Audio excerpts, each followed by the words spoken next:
When I'm walking down the street. I do want to say to Doni and many of you in this room that over a very long career in this city, all of you have helped me and my colleagues tell the truth and to try to tell. I may not look like you and you me, but Take my hat off. I'm from South Carolina, so I just. What does this event mean to you, Miss Peggy Morris? Oh, my heart. Happy 20th anniversary. My heart is about loving up on my sisters. Do you know what it feels like to have your sisters in the room? Done. And dare to be different and unique. I'm gonna be the best me I can be by letting His glory shine through.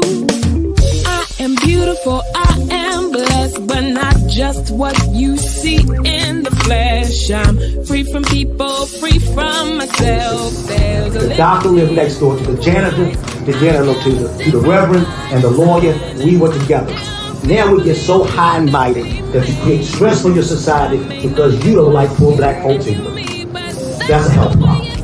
Get yourself together so I can stop being taking care of geriatric people and get back to pediatrics. I thank you, Doni, for all you've done. Let's keep doing it all the more. letting His glory shine through. Dare to be you, dare to be me, dare to be different and unique. I'm gonna be the best me I can be by letting His glory shine through. And I dare you, I dare you, I dare you to be you. First name's Doni, last name's Glover. In it to win it for the long haul, baby.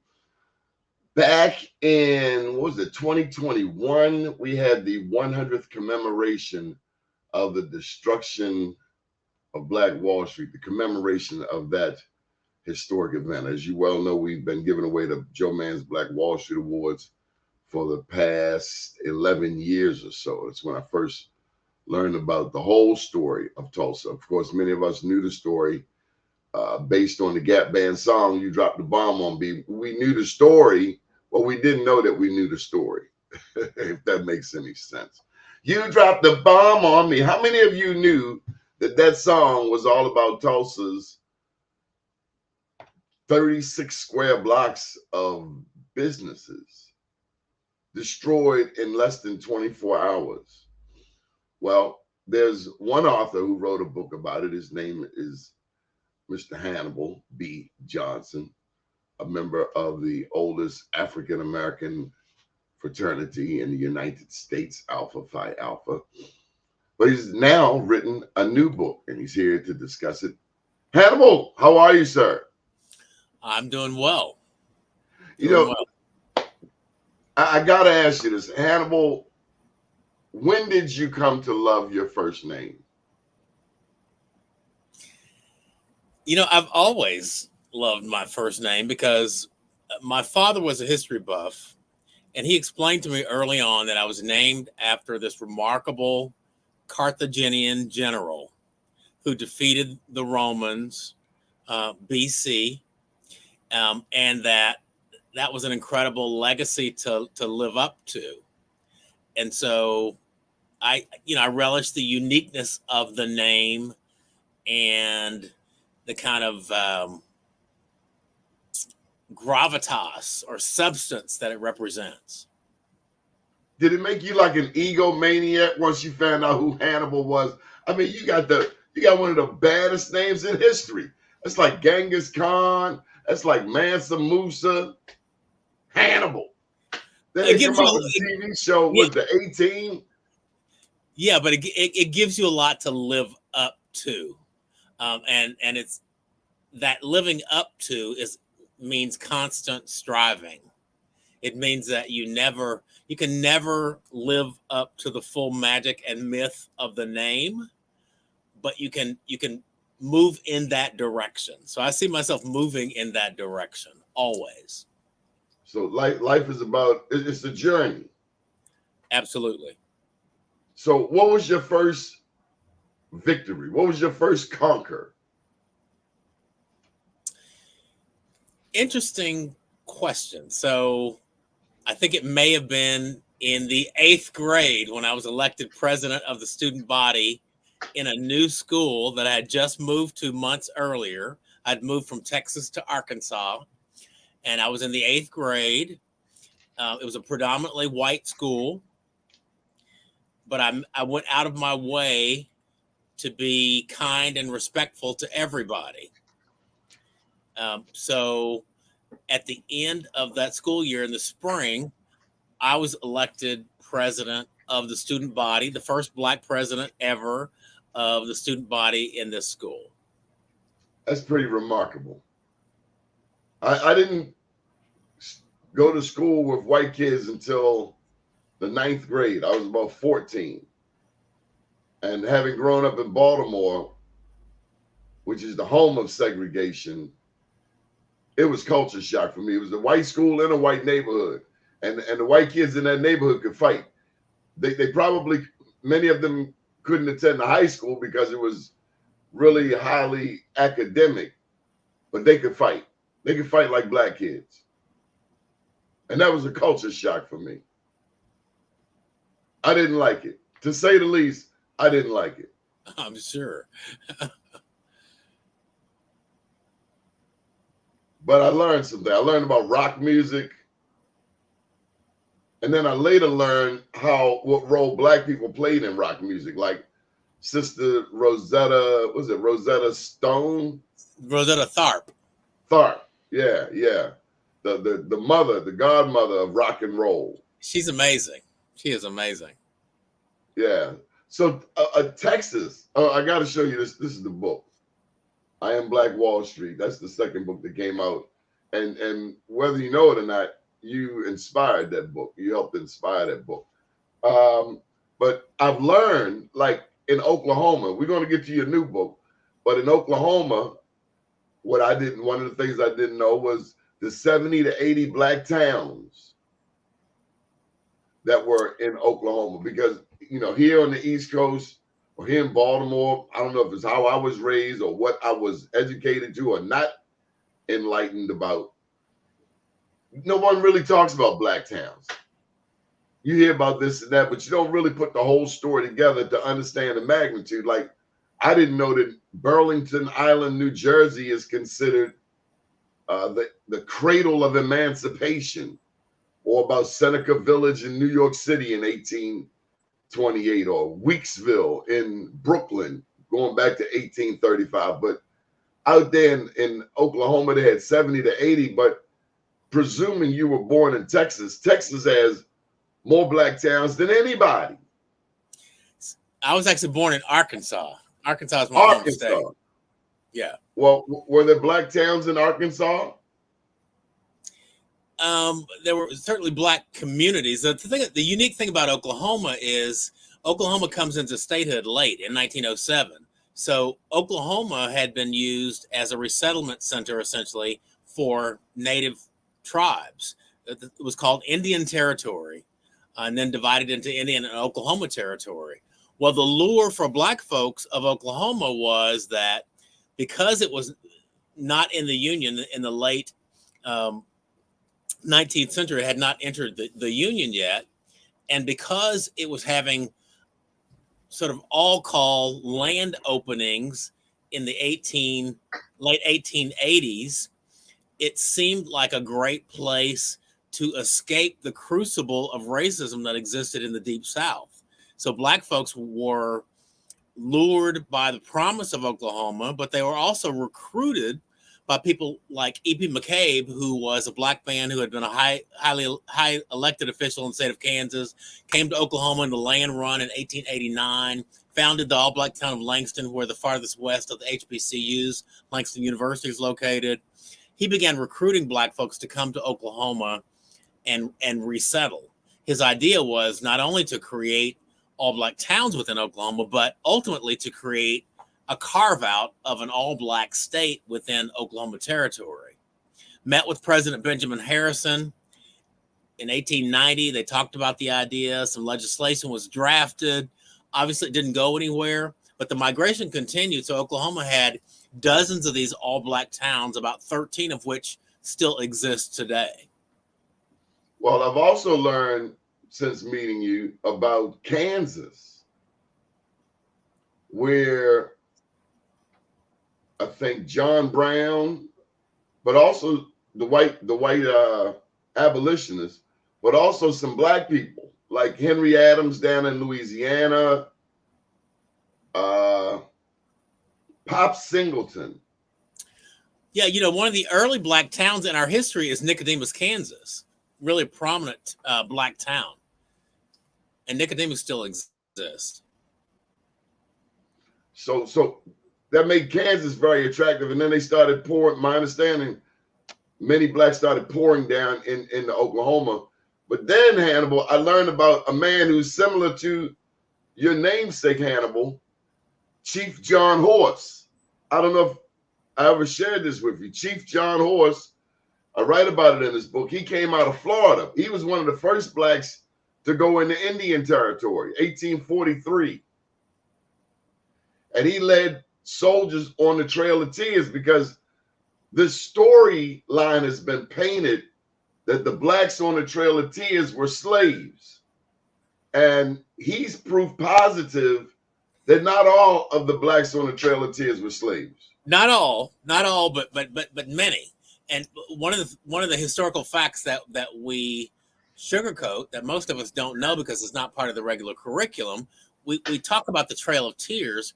We don't talk about the fact that black folks accompanied these migrations, both enslaved black people and free black people. And that one of the earliest migrations of black folks to what is now Oklahoma was with Native Americans on these the Trails of Tears, the forced migration of the native tribes out of the Southeast and into what was then Indian territory. We have people like Andrew Jackson to thank for that. He went into places like Florida, which was a black stronghold with the Seminoles and the black Seminoles, and said his mission was, he sounded like a modern day Donald Trump to me, that he wanted to put blacks in chains and he wanted to put the Indians on reservations. But here's something else. Have you come across, I can't believe I've never asked you this. Have you ever come across the role of the Dawes Commission? Yes. Yeah, it's a really complex history. But essentially some white guy said, you Hannibal, you're a black Indian, and you, Doni, you're just African. You're black. Yeah, so the Dawes Commission was created to divide up the Indian landmass because native tribes traditionally held land communally. You didn't own individual plots. They didn't have the concept of Western people owning land. Fee simple, owning land as an individual. So the Dawes Commission, when they came in to break up the Indian landmass in the late 1800s to the early 1900s, they first created rolls or rosters of natives, basically a census. But if you're a black person who is living among one of the tribes, you were put on a separate roll, called the freedman roll. And if you were a native person, you were put on the so-called by blood rolls. So that has significance even to this day. Damn right, because that's where the $5 Indians come from, right? Well, there's a controversy as to who's an actual member entitled to membership or citizenship rights within these tribes. So if you're a black person who's got a lineage tracing in these tribes, the document that's looked to determine whether you are entitled to full rights has often been the Dawes rolls. And the black folks, again, are separated out on these Dawes rolls, even if they have Native American ancestry by blood. So the Dawes, based on the Dawes commissioners, these white men looking at you and saying, you're black, and therefore you're not Indian, right? it's not based on any kind of DNA scientific test. analysis or DNA test. It's based simply on the perception of the Dawes agent. And so that allowed the tribes, even some of the tribes now, to separate out those people who don't appear on the so-called blood rolls and deem them to be non-Indian, not entitled to the citizenship rights, which include things like land and health care and scholarships and all sorts of benefits. There's a lawyer who regularly comes on this show and says, attorney Robert DeShield, and he says that the fact is, as soon as our feet as black people hit this land, we were automatically deemed citizens. We should have been automatically deemed citizens. Yeah, it's been a complicated, kind of long road. I'm a tad insulted though, Hannibal. These 5 white guys gonna tell me that I'm Indian or I'm not Indian. Who the hell are they? Right. Well, unfortunately, we lived through and live in a system that is affected enormously by the philosophy of white supremacy. We don't like to use those words, white supremacy, today, but I think it's important that we call it what it is. We understand what it does, and we work together with all our allies, white, black, otherwise, to dismantle the system so that we get to a place of social justice, which is what my new book is about. So that's a great segue. Why did you write this? Is this your second book? This is my 11th book. Forgive my ignorance. 11th book. So I've written a lot of books. How's that work? 11 books. Wow. So I've written several books about the Black Wall Street history, the Greenwood District in Tulsa. I think 4 books about that. I've written a book about the all-black towns in Oklahoma called Acres of Aspiration. I wrote a book about the Black Indians called Apartheid in Indian Country. And I've written several other books. But this book really focuses on the broader topic of social justice. And it really is kind of a primer. The whole point is to say we have all these enormous issues out there that seem overwhelming and are daunting to us. And I've seen people say to other people and say to themselves, I don't think I can make a difference. I'm just one person. Well, the fact of the matter is, each of us has agency, has capacity to be a difference maker, and each of us can make a difference, even if it's only incremental. And this book talks about some of the ways that you can get started in addressing the issues that matter to you. And those issues might be mass incarceration, it might be educational disparities, it might be healthcare voids, it might be climate change, it might be bodily autonomy issues, particularly for women. Whatever the issue is, there are ways that you can engage in constructive and meaningful ways.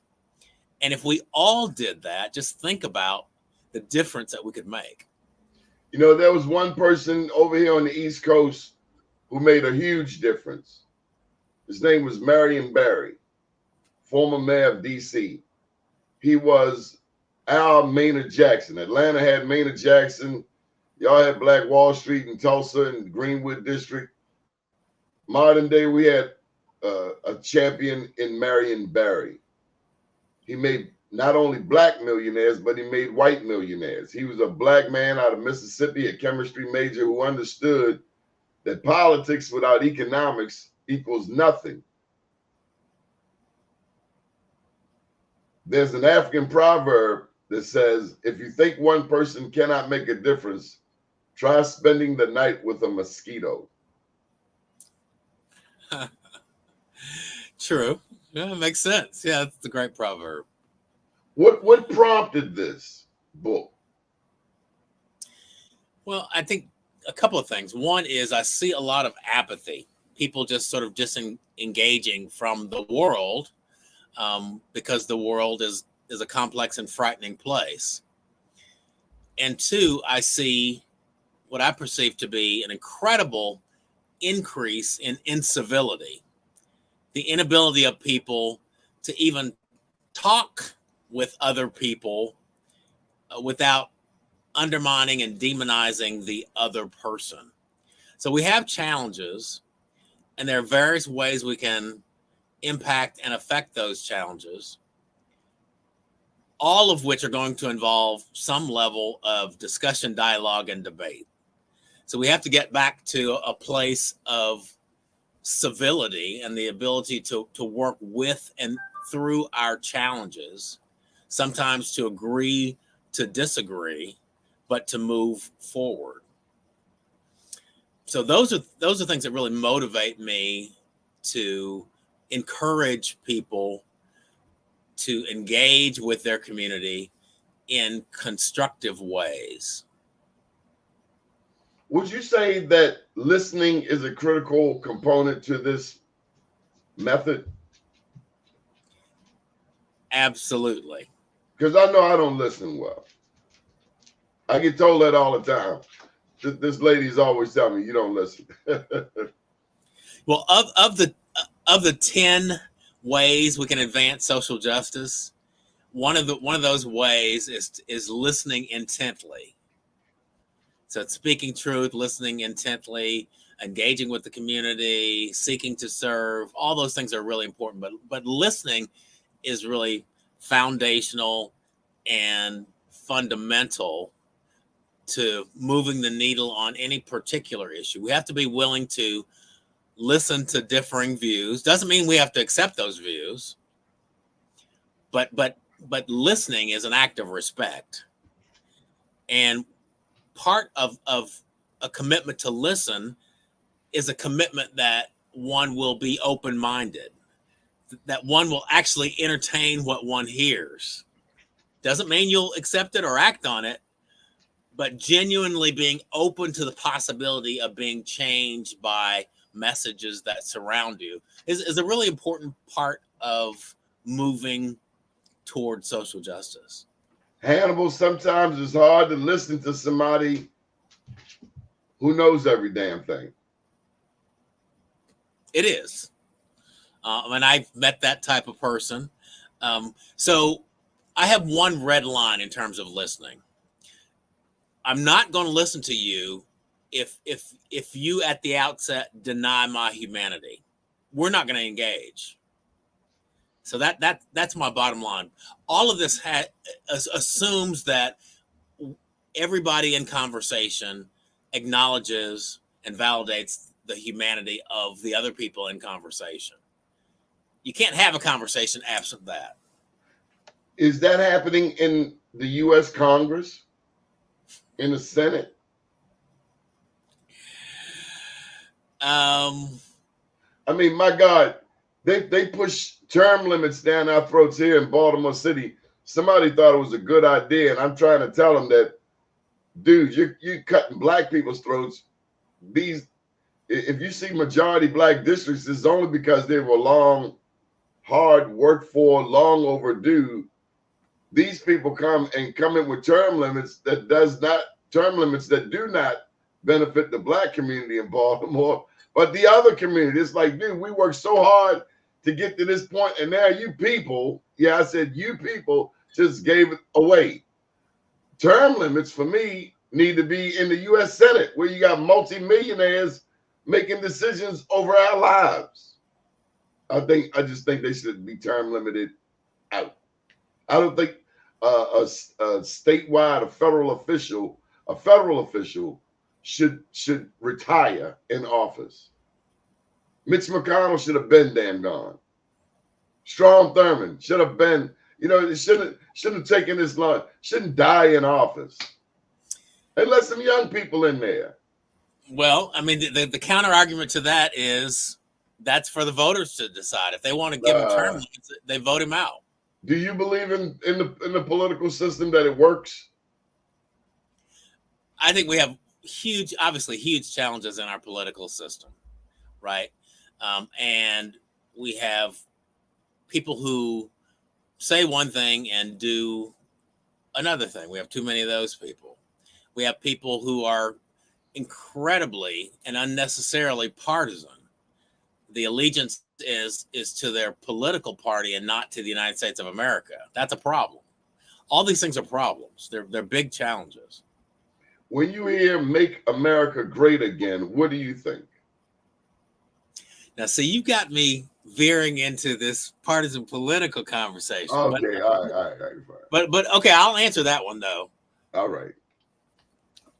Unfortunately, the subtext of "Make America Great Again" for me is make America white again, make America white dominated again. Give us the America of old. We're nostalgic about a system in which demographics weren't changing, in which the power structure wasn't changing, in which there weren't more people of color in leadership roles, in which we weren't challenged to examine systems and systemic racism and sexism and homophobia and all the things that we're challenged with today.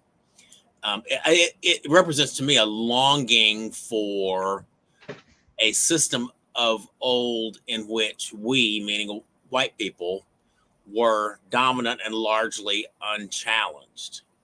And it comes from a place of ignorance and fear and for some people, hate.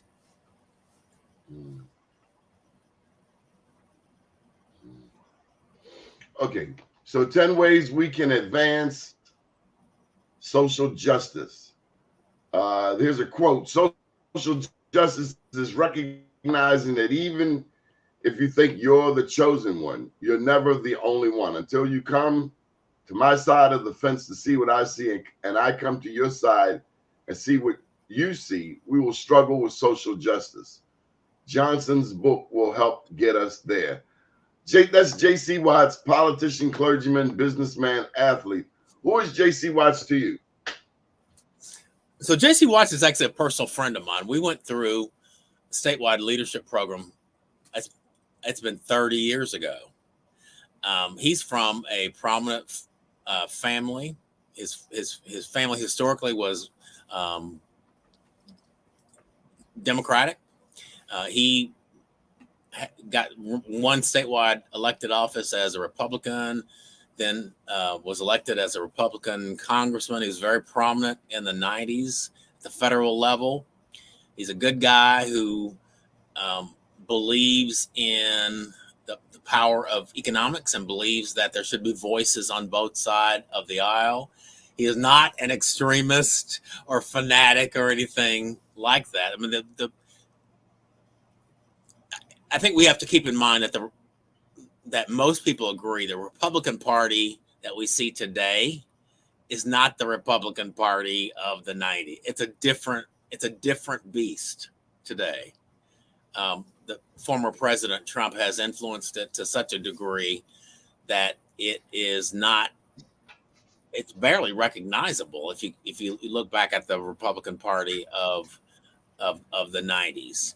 I remember the Republicans in the late 80s and the 90s, part of the mantra was character and how much character mattered and all that sort of stuff, values, virtues. That seems to be, let's say, put on the back burner in the modern party. So it's a different party. Do you think America was... Now, you said something earlier. You said about when America was, going back to the comment about MAGA, make America great again, make America white again. Was it ever actually fully dominated just by white people? I mean, when you think about the history, first of all, the British were the last to come to the Western Hemisphere. To my understanding, the Spanish, the Portuguese, even the French, but the Spanish certainly at least 100 years earlier, considering South America. America, I mean, yeah, the French, the Spanish, the English, even the Dutch. I mean, I was just in New York, and The word Harlem, Amsterdam, Amsterdam news. These are Dutch words. It was a free-for-all. And I don't know that all of those white people were on the same page. They eventually got on the same page. But were they ever really all on the same page? Yeah, well, I'm really talking not about presence or contributions or demographic diversity. I'm really talking about power. And when I say whiteness is a social construct. So because there's no real biological race, white, both white and black are social constructs. And so this notion of whiteness really implies a system of power that elevates certain European peoples. And so MAGA, if we deconstruct it, really, I think goes back to this notion of there was a simpler and better time when white men controlled these systems that we have in America, and other people knew and stayed in their place. To me, that's what MAGA represents. Now, obviously, many, if not most of the people that wear the red MAGA hats, they're not going to engage in this depth of analysis about what MAGA means, because they are participants in what I believe to be a cult, really a cult of personality around this figure that is dominant, and at least in their perception, interested in their interests.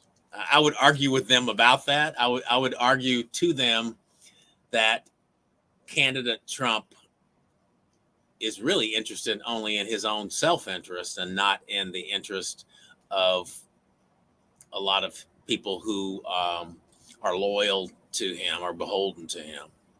I know he caused five people to get killed over there on January 6th, and I think he should pay for that. So let's get to your book. Social justice matters because each of us matter. Unless we learn to coexist as equals, we will never live optimally.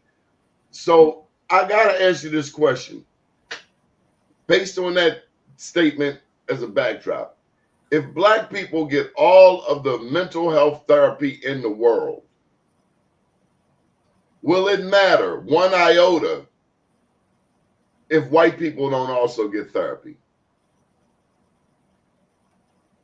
Well, there's obviously work for all of us to do moving forward. Social justice is an aspirational construct, which means I don't ever imagine getting to a place where I can say, yes, we have social justice. No, it's about the journey, and it's about the elements of social justice. For me, social justice would be a status in which every person recognized and validated the humanity of every other person. Because if that happened, theoretically, we wouldn't have the disparities and the inequities that we have now.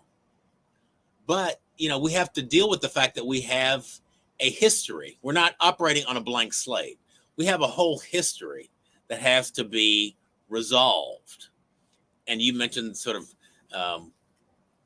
the mental health aspect of resolving the historical racial trauma is really important for both Black people and white people. Well, but it's going to be hard for a MAGA white person to come clean with that reality that every time race was put up, whether it was Margaret Sanger and Planned Parenthood, whether it was Charles Darwin and Charles Galton, his cousin, talking about eugenics, whether it was Jesse Owens destroying Hitler's notion of a master race, it's never been proven that one race is superior over another. If anything, that's been disproven when you consider that the oldest DNA on Earth comes out of Namibia with the San Bushmen. Yeah, it's the old adage, don't let the perfect be the enemy of the good. So we're not going to be able to correct and redirect every person in the world, or every person in America, or every person in Baltimore. But there are some people that we can work with, who can move the needle with respect to. And I want to focus my energy on those people. Okay, well, let me share this scenario with you. Here in Baltimore, we have somewhere between 13,000 and 15,000 vacant houses. 63% black city, 73% black and brown. But historically, the most segregated. They say segregation started here back around 1910. Imagine that. But be that as it may, we are now inundated, as you are there in the Midwest. We're seeing it here on the East Coast. The Latino population, they have just blasted past us as black people, where we used to be, what, 13%? They're easily 20%. And you can see, especially with all of the reinforcements from Guatemala, Colombia, and the other South American or Spanish-speaking countries, they're coming across Mexico, the border, like never before. America's changing. Our children aren't as racist, aren't as race conscious as previous generations. Where are we going? How will that work out? And then racists, their grandchildren, they're finding they're having mixed grandchildren. You're finding reproductive. In terms of reproduction, the Latinos are out reproducing everybody, including black people. White people are not. They're the least reproductive. Then they take abortion rights, women's health rights. You used a fancy term in our pre-interview, but what was the term for women having their rights taken away? Bodily autonomy. Yeah, that thing. Yeah. And voting against their own interests. I mean, I've been around too many black women for me to ever think I could tell her what to do. That's unfathomable. But Trump has these white women saying, end abortion. And it's like, how do you let this guy tell you what to do with your body and vote for him? I mean, that's cult-like. It is. And what we do is we do what we've been doing, which is continue to sort of reach out, try to educate people, help them understand what's going on, help them understand what the stakes are, help them understand how they can make a difference. Hannibal, even in the case of rape, that woman didn't ask for that. Who the hell am I to tell her what she has to do with her body? And if she doesn't, she's going to jail? What sick people come up with this stuff?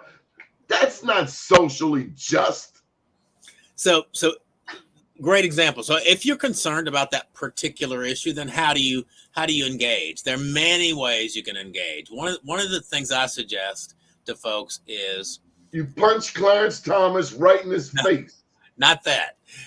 Is that you play politics. And I use the term play politics intentionally and sort of lightly, because many people are almost frightened by getting in the political arena. When I say play politics, I'm not necessarily talking about partisan politics. I'm talking about what are the politics of this issue of bodily autonomy or abortion. How can you make a difference? Well, you can make a difference by making sure that your elected representatives know what you value.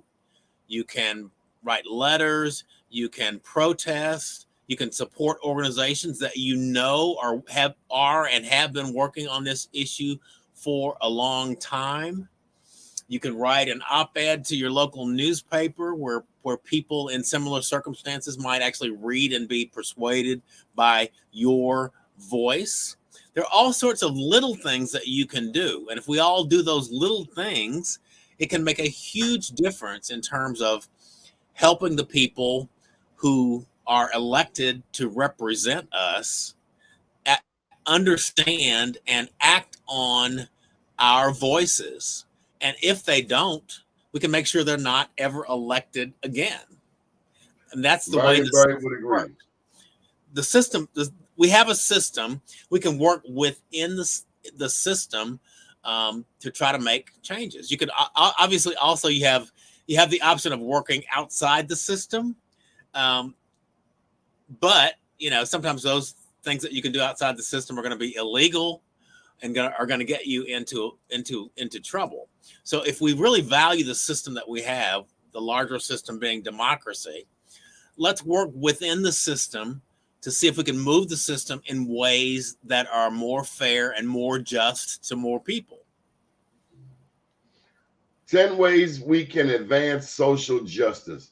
So I'm going to take you back to this question again, or to the topic, and I'll present it a little differently. Let me just get your banner up here. What did you think when you saw those MAGA people climbing the walls at the U.S. Capitol on January 6th? I think I thought the same thing that Mitch McConnell thought and other prominent Republicans thought at the time, which is, this is horrifying, this is disgusting, this is treasonous, this is embarrassing. These people need to suffer the consequences of their actions. That's what virtually everybody thought in the moment. It's only thereafter that some people began to change their tune. How so? Because they were pressured to do so by former President Trump. And if they had, unfortunately, I think that was a moment in which if the leadership, particularly of the Republican Party, had maintained their position, then we wouldn't be in the place we're in today. I mean, I think shutting down this sort of anti-government movement that the former president, I think, represents could have happened long ago. There were lots of missed opportunities with the impeachments and so forth to send a message to people about what is acceptable and what is not in a democracy. Hannibal, you're a very smart man. You're well thought. You think things out. I'm going to pose a question to you, and I don't know that there's a right or wrong answer. I have a general understanding of what you will support and what you won't, especially being a member of Alpha Phi Alpha fraternity. I know you're not going to veer, but so far in terms of your beliefs. So let's just put it there. Barack Obama, first black president. Today here in the state of Maryland, we have our first black governor. Wes Moore. Yes. There's been all white males prior to that. Yeah. Just like the presidency.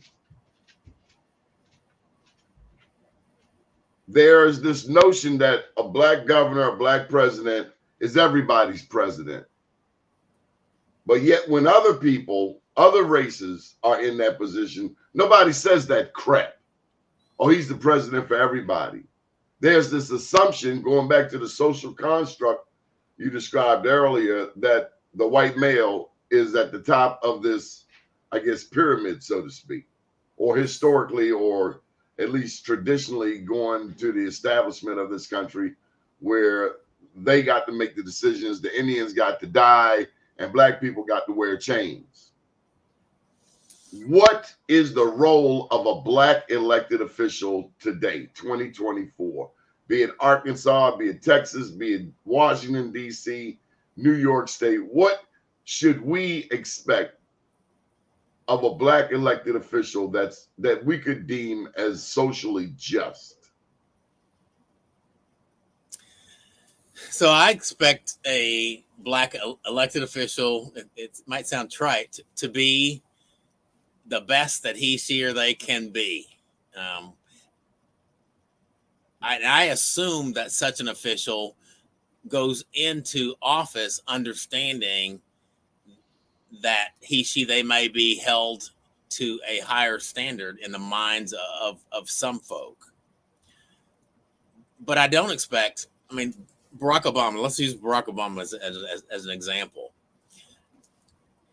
I think it is important for people to understand that Barack Obama was not president of the black folks who live in the United States. Barack Obama was the president of the United States. And in order for him to make meaningful change and a meaningful difference, understanding where power is vested, it would be foolish of him to pretend to be president only for these few people who are relatively powerless. If he wants to redistribute power, then he's got to be able to work with everybody to do that.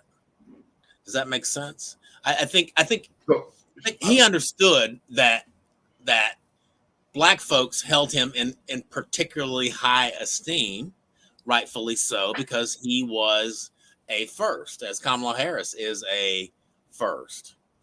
That said, he was elected by all sorts of people. By definition, black people don't have enough votes to have elevated him to that position. Let me give you an example I use in the book that's kind of the reverse of this. In high school, I wanted a job to pay for gas. I had a car, I wanted to pay for gas. My parents did not want me to work. They said that my job was going to school and making good grades. I had a 4-point grade average. I was president of the student body. I was in the all-state band. I finally convinced my parents to let me get a job when I was a senior. I went to a place on the mall, which is a meeting place in my town, to this drugstore to apply for a job. I went in and interviewed with the manager of the store, and he knew my resume, my background, which was great. But the first thing he said to me is, the last one we hired didn't work out. So for him, I wasn't a reflection of the totality of teenagers in the community. I was a reflection of the black folks in the community. And the other black person he hired didn't work out. So I probably wasn't going to work out either. That was his mindset. So, and I never saw myself that way. I was a teenager. I was involved in everything. I went to a mostly white school. I considered myself, hold me to the standard that you hold to everybody else, not some special standard for black folks based on your prejudice. It's kind of the inverse of the question that you asked. Did it change him? No. I mean, I wish I knew what happened to him after that. But I think we have to understand that we live in an integrated, if imperfect, system. That as best we can, there is something to be said for meritocracy, judging people by what they do and what they accomplish. That said, we know that the system is flawed, so some people are not even given chances to prove their merit because of prejudices against them, right? That's what we're fighting systemically. Hannibal, Malcolm X wrote in his autobiography, "I'd rather be what I am, a black man, than to claim membership with the most favored of any other race." He said, "I've been made sad when members of this or that particular race start claiming rights and privileges or certain badges of distinctions on the grounds that they belong to this or that particular race, regardless of their own individual worth or attainment. Merit, he said, is in the long run recognized and rewarded. I say that here not to call attention to myself as an individual, but to the race to which I am proud to belong. Absolutely. And I said earlier on that race is a social construct. It is. But that doesn't make it any less real in terms of our history and our experience. So we have to understand that it's a dynamic that operates in our society. To the extent possible, we need to measure it and see the extent to which it contributes to disparities that exist. And in some sense, we need to move beyond it in terms of trying to at least aspiring to some sort of meritocracy. So in terms of social justice, there are 10 ways. Are you going to share any of the 10 ways with us? Or is you simply want people to buy the book? Can we give them a little? Yeah, let me just tick off. I'll tick off the 10 ways, and they're really in no particular order. And a lot of these things we've really talked about. So speak truth, listen intently, show up, engage with your community, seek to serve, align with allies, play politics, delve into diversity, equity, and inclusion, pledge allegiance, and walk the walk. So that last one is really important. Be a person of integrity. Do what you say you're going to do. Follow through. Be reliable. You know, I was just thinking yesterday, my dad's been gone 21 years. But he was a big stickler for a man honoring his word. Maybe that was the Virgo in him. I don't know. But he was big on, if you say you're going to do something, do it. He was also big on finishing what one started. He would say this old adage, a heap see, but a few know. Many start, but a few go. I dilly-dallied around at 7 different schools in 13 years. He's like, damn, boy, you ever gonna finish? And I did. But this thing was finished. Whatever you start, finish. Yeah, and you may have heard it said by elders, my word is my bond. Yes. It's really profound. It's so simple, but it's really profound. Including our relationships involving women. So often I hear, particularly Black women, talking about a dude from the past and what he did or didn't do. And we all carry trauma and damage and scars from previous relationships. But for me, it's that what you said something to the effect of tell the truth, don't lie. Don't steal. I know what the old people said. They say, if you lie, you steal, you kill. You kill, you ain't no good. True. But honor your word. It's right. And as at 58 years old, when I talk to younger Black men, I really want to reinforce that to them. Honor your word. Your word is all you have. Yeah, and the other thing about truth, one of the things I talk about when we talk about speak truth, you could say speak your truth, which is to say, I encourage people in conversation to use I messages to talk about what you personally experienced or saw or felt or believe, and not speak for other people and assume you know what's in the head of other people. You can speak for yourself, speak your truth, but really be cautious about speaking for others and sharing their truth. Hannibal, I don't know, maybe I'm just a radical because I'm really feeling what Mr. Morris is saying here. why do we always have to, we got to look out for other people, but they don't want to look out for us? I mean, honestly, I'm one of those black people that wanted Barack Obama, and I mess with his name sometimes. If I'm about to say something that I don't feel, I kind of change his name to Barack Obama. But why do we have to explain or justify, hey, we're putting $1 million, we're putting $1 billion right here for historically black colleges and universities, and I don't care what anybody says. I mean, that's essentially what Trump is saying, and he's almost gotten away with it. I do think he's getting a rude awakening. He doesn't want to be accountable, but I digress. I wanted Barack Obama to have a black moment, just one. Yeah, I think, but you put him in a really interesting place. We prayed for him. We prayed that he would not get shot the first 4 years. We prayed every day. We prayed for that man. Please keep those mean people with sniper weapons away from him. We prayed for him. And the second time around, we just wanted him to like, if he would have just slipped up and said MF, I don't know. But we wanted some black business. We wanted business. Yeah, yeah.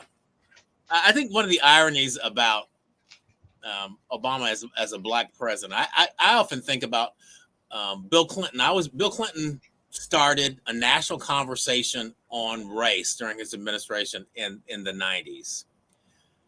Interestingly, I think it was much easier for Bill Clinton to do that than it would have been for Barack Obama to do that. Of course. If Barack Obama had done it, everybody would have attacked him for catering. You only want to talk about this because you're black, and you're okay. So Bill Clinton was able to do something knowing that his whiteness mattered in context. And it was something that mattered to him because Bill Clinton grew up in my home state of Arkansas.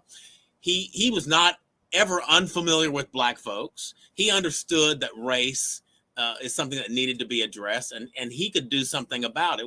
Whereas the first black president would have a much harder time doing that. Because he had to play the role of a Jackie Robinson. Right. I mean, the horrible things they said about his beautiful queen of a wife just was sickening. And you realize how sick some people in this country are, how jealous some people are. They call that woman an animal. That woman is nothing but a queen. But that's the white supremacist mentality, though. It's the otherization of folks. I can't even say that word. I can say perceived white supremacy. See, I know my history. I know that the Son Bushmen are proof positive that the oldest DNA comes out of Africa. So how can I let, theoretically, my grandchild think that they know more than me? Can you imagine telling your grandma what the deal is and you're 6, 7 years old? And she's been around the moon many, many, many times. She's seen everything your parents have done, let alone what you're going to do. Can you imagine telling that woman who raised you, who taught you your manners, who straightened your tie, who showed you church and Bible scriptures or what have you? Can you imagine thinking, even fathoming the thought that you knew more than grandma? Come on, man. That defies logic. Anyway, tell me what's been the feedback on your book thus far? On this book, the 11th book. It's been good, and I encourage folks you can get the book on Amazon. Please leave a rating review. There are several rating reviews there on Amazon. They're good, but I want more. I want more sales, and I want more reviews. So to leave those. Feedback is positive, and people typically say that your timing is impeccable. I mean, we need this right now. We need to be talking about this stuff right now. Have you been on the campus of any HBCUs pushing your books? Not this book is new, so not yet. Although I have an agent who books my speaking engagements, and I'm going to, I think in October, to Old Dominion, and I think at the same, maybe in the same trip, Norfolk State, to talk about this particular book. Well, I may be calling on you May 31st. I shared with you in our pre-interview that we'll be interviewing, I think I did, interviewing the president of the U.S. Black Chamber, Ron Busby, on May 31st. And of course, as you know, long before I did, the anniversary, or the, help me out. I've been saying the commemoration of the destruction. How the hell do you, how do you refer to May 31st, June 1st anniversary, Black Wall Street? So the activities that are held in conjunction with it are typically called commemoration or commemorative or activities. So it might be a church service. It might, I don't know what's going on. There's always something scheduled for that period to mark the anniversary. So were you, given all of the hoopla that you and others have put on Tulsa, were you expecting anything different than what you see now in Tulsa? I mean, I understand that some resources have come back. Were you looking for a resurrection of Tulsa's Black Wall Street? I know a guy in Atlanta had talked about that. Or is that not what the goal is? Is the goal more than anything awareness? So it's both. There's an educational component and an economic development component. I served on the 1921 Tulsa Race Massacre Centennial Commission, created by a Black state senator, Kevin Matthews, in 2015. And so we really operated on those parallel tracks, education and economic development. We built Greenwood Rising, the Black Wall Street History Center. It's been open for a couple of years. Last year, we had 60,000 visitors from all over the world. It's literally right across the street from my office, literally. And how does that feel, Hannibal? It feels great. I mean, I was the local curator for Greenwood Rising, which is my role was to construct the narrative. It's a narrative facility, not really an artifact-centric museum. And the facility tells the story of the Greenwood District. So it's not a massacre museum. It's a museum that is dedicated to telling the story of the people who created the Greenwood District. In that context, there is, a focus in one of the galleries on the massacre, but it's contextualized because what happened in Tulsa in 1921 was really emblematic of the racialized history that occurred throughout the United States during this period. So Greenwood Rising, we created a pathway to hope that reconnects the Greenwood Avenue, the business district, with the western part of the district that was disconnected by the routing of an interstate through the district in the late 60s and early 70s. And there's been incredible economic development generally. Again, it's an integrated community now, but the economic development has been remarkable. And if you had come here and say, 10 years ago, and you come here now, it's almost unrecognizable because it's so developed.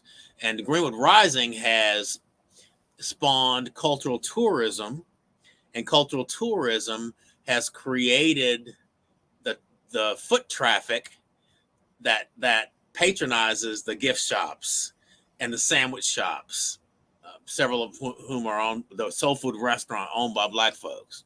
So it really has been something that generates both educational opportunities for people, but also economic development opportunities by drawing in foot traffic. Hannibal, I talk smack about Orange Man, but Orange Man mentioned Tulsa, and damn if it didn't have a positive impact. Did it have a positive impact when Trump highlighted Tulsa's Black Wall Street? Certainly it generated press because when Trump had a rally here in, was it 2020 or 2020, I guess it was, or 2021, 2020. Roughly 4 years ago. Yeah. And so in terms of covering that controversial rally during COVID, the press the backstory was, well, what is the Greenwood District, and why are people talking? Yeah, so in a way, it had a positive impact. More than other presidents. I mean, it was delivered to me that Trump's mentioning of Black Wall Street was created more press than any other white man had in the past. I don't know for sure. President Biden has been here. Candidate Michael Bloomberg was here. Senator Elizabeth Warren has been here. Cory Booker has been. I mean, a lot of folks have been here. A lot of celebrities have been here. The anniversary itself, the 100th anniversary of the massacre, created enormous buzz.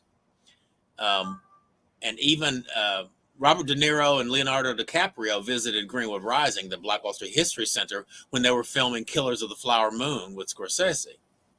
And they were so moved by the museum, they persuaded Scorsese to have at least a mention of the massacre in Killers of the Flower Moon, which was it was included. When I saw that movie, it was included. So there are really some remarkable things happening here. Conversations are ongoing about reparations, what that means, what that might look like. There's a mass graves investigation looking for the possibility that we know from history of there being a mass grave at Oak Lawn Cemetery, which is near downtown. That work is underway even as we speak, involving anthropologists. There have been remains that have been found. The question is, are there remains related to the massacre? If so, who are they? Who are their next of kin? How do we identify that? When and where and how do we reinter? All these things are complicated and they take time. But the good news is that the work is going on.